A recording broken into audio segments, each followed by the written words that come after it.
mayyanantamahāmbhodhau jagadvīciḥ svabhāvataḥ udetu vāstamāyātu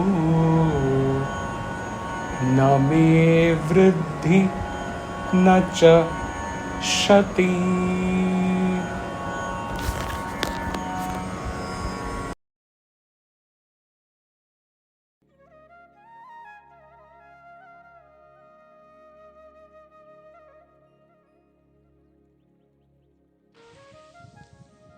In me, the limitless ocean, let the waves of the world arise and vanish, rise and vanish spontaneously.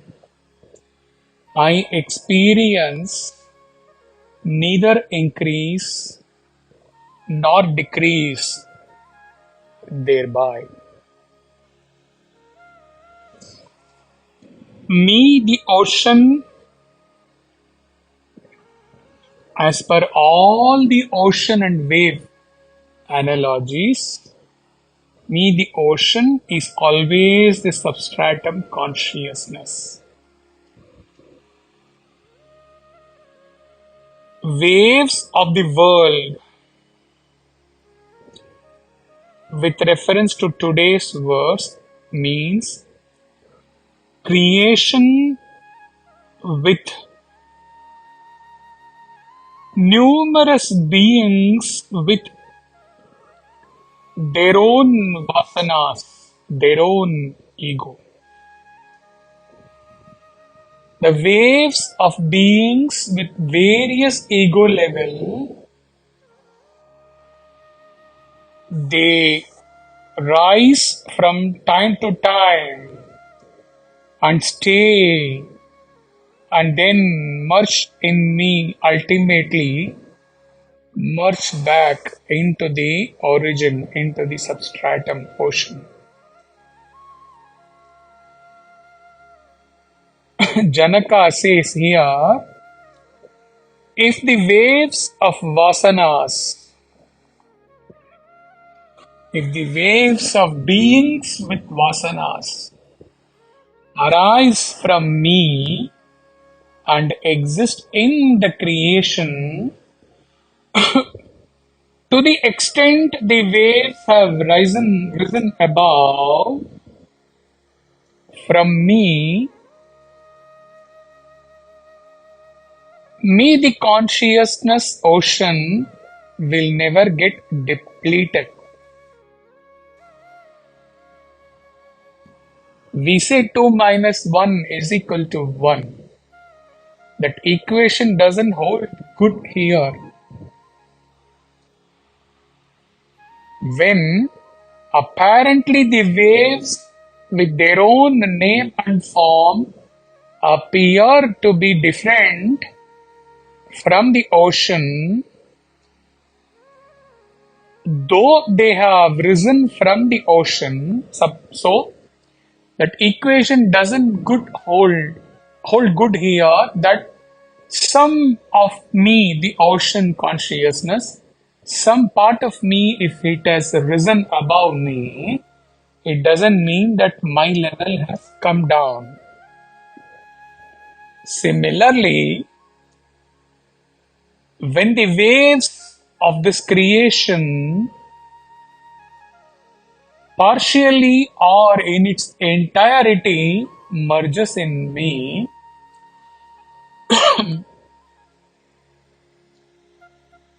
just like when they rose from me, I never got depleted. Similarly, when all of them come back and merge in me, I never get swollen, or I do not increase in any manner. All such verses have to be contemplated very deeply, because the literal meaning may be something at surface level, whereas the verse has something much more intense much more deeper to give to a sadhaka when the sadhaka seriously contemplates on such verses.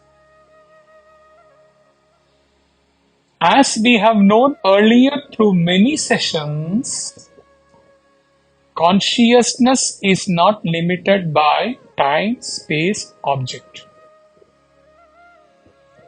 If this is understood, then it can also be related to easily that consciousness does not get increased or decreased due to any change in time, space, or object.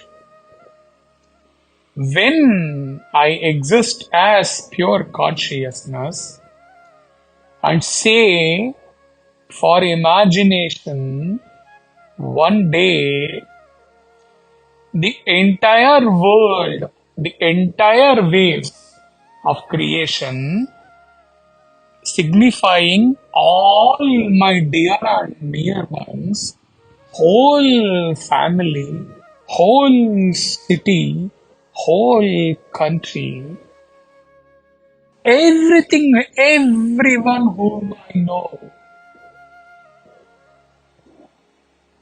all objects which I am familiar with, when all of them leave me, that is symbolic to the wave apparently leaving the ocean and going apart, rising above. Similarly, when all of them leave me one day, then when I exist as consciousness, will there be any reduction or adverse impact on me, the consciousness? Will I feel lesser that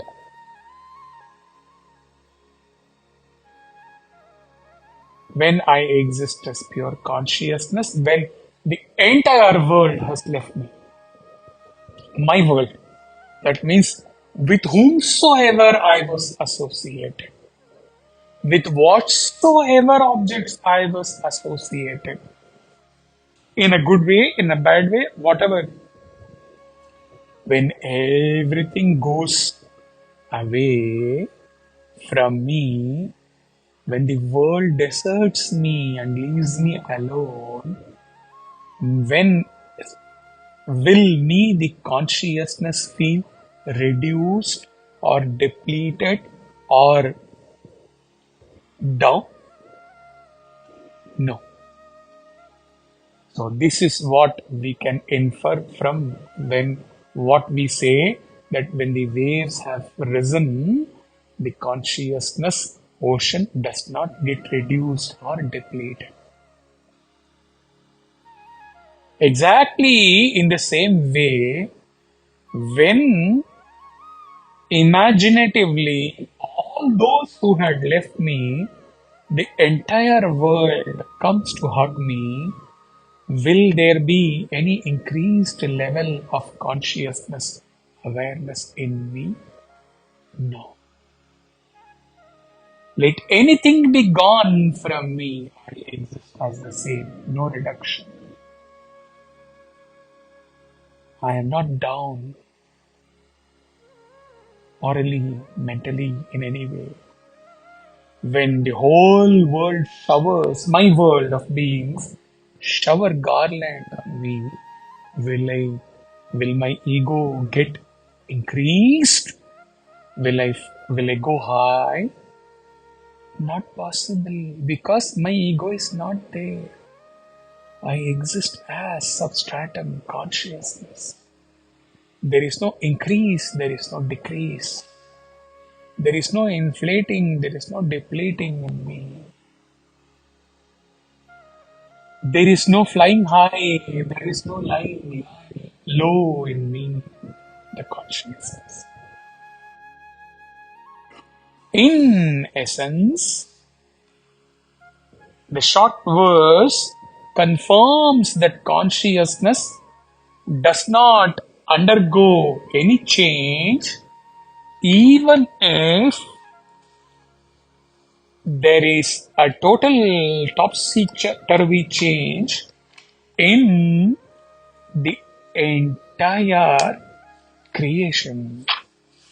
Let us see if Chinmaya has something unique, something more to add.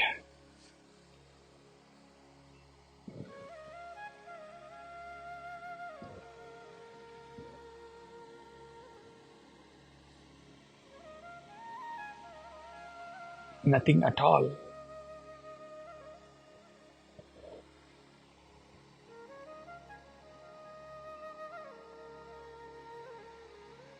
Nothing.